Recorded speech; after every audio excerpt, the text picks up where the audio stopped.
Kemudian pertanyaan berikutnya, apa hukum lagu kebangsaan negara jika pakai musik atau tanpa musik? Saya tidak tahu kenapa yang ditanyakan lagu kebangsaan ya, tapi yang jelas lagu ya, atau musik ya, apapun itu adalah perkara yang telah disebutkan oleh para ulama hukumnya ya. Bahkan dari kalangan sahabat ya. Mereka menyebutkan tentang tafsir ayat wa minan nas man yashtari lahwal hadits liyudilla an sabilih, surat Luqman ayat 6, disebutkan oleh sahabat Abdullah bin Mas'ud radhiyallahu ta'ala, disebutkan oleh yang lainnya, oleh sahabat Abdullah bin Abbas dan yang lainnya, bahwasanya yang dimaksud dengan lahwal hadis, sungguh di antara manusia ada yang menjadikan lahwal hadis, menjadikan perkataan itu untuk menyesatkan dari jalan Allah Subhanahu wa taala. Disebutkan oleh para ulama atau bahkan sebagian besar ahlul ilm mengatakan bahwasanya perkataan yang dimaksud di sini adalah nyanyian. Nyanyian, sehingga di sini bukan harus dengan musik, tapi kalau nyanyian meskipun tanpa musik ya sama.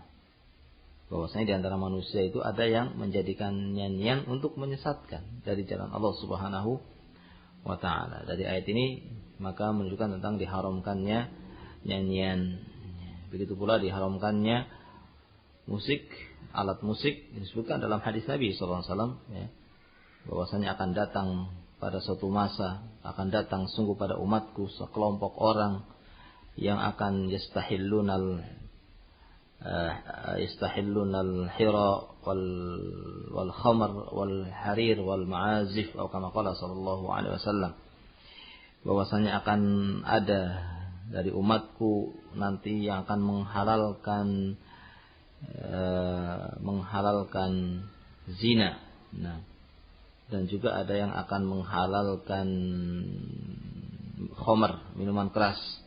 Ada juga yang akan menghalalkan harir, sutra, dan ada yang akan menghalalkan ma'azif.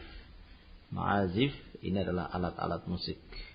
Sehingga masuk di dalamnya apakah nyanyian ataukah apakah pakai alat atau tidak pakai alat, masuk tentang diharamkannya musik ya, atau nyanyian baik dengan alat ataupun tidak. Nah, dan sahabat Abdullah bin Mas'ud juga mengatakan innal ghina yumbitun nifaq fil qalb, sesungguhnya nyanyian akan menumbuhkan kenifakan di dalam hati. Sehingga kalau kita lihat lafaz-lafaz hadis atau lafaz ayat, ada yang menggunakan kalimat nyanyian, menggunakan suara, ada yang menggunakan kalimat alat musik ya. Nah, maka menunjukkan bahwa itu sama apakah dengan alat musik atau tidak, maka ini perkara yang diharamkan oleh Allah Subhanahu wa taala sebagaimana keterangan para ulama berdasarkan ayat-ayat dan hadis-hadis yang menunjukkan tentang keharaman tersebut. Dikecualikan alat musik yang namanya duf, yaitu rebana. Nah, dan ini khusus untuk wanita. Dan itu pun hanya pada saat walimatul ursh atau pada saat hari raya. Ya, pada saat hari raya, maka boleh alat musik yang namanya duf untuk ditabuh ya, pada saat walimatul ursh dan pada saat hari raya. Dan itu hanya untuk wanita. Begitu pula nyanyian ya. Itu bisa dilakukan pada saat tersebut. Nah, adapun kalau yang dimaksud adalah membaca syair ya, maka membaca syair kalau tidak dilakukan dengan tidak dengan not, tidak dengan rumus-rumus lagu ya, sekedar dibaca tapi tidak mengikuti lenggak-lenggoknya lagu ya, tidak mengikuti turun naiknya lagu ketika mengucapkannya, maka tidak mengapa syair itu dibaca ya, dengan syarat tidak dilakukan yang artinya menggunakan rumus not ya. Kalau dilakukannya sekedar saja ya, hanya naik turun saja tidak mengapa, tapi kalau menggunakan rumus-rumus seperti nyanyian itu tidak diperbolehkan. Syair itu boleh, tapi tidak menggunakan not-not sebagaimana nyanyian. Nah, begitu pula dibaca tidak dengan musik dan dibaca tidak menjadi satu kebiasaan ya, selalu dilakukan ya, menjadi sesuatu yang dilakukan setiap hari misalnya.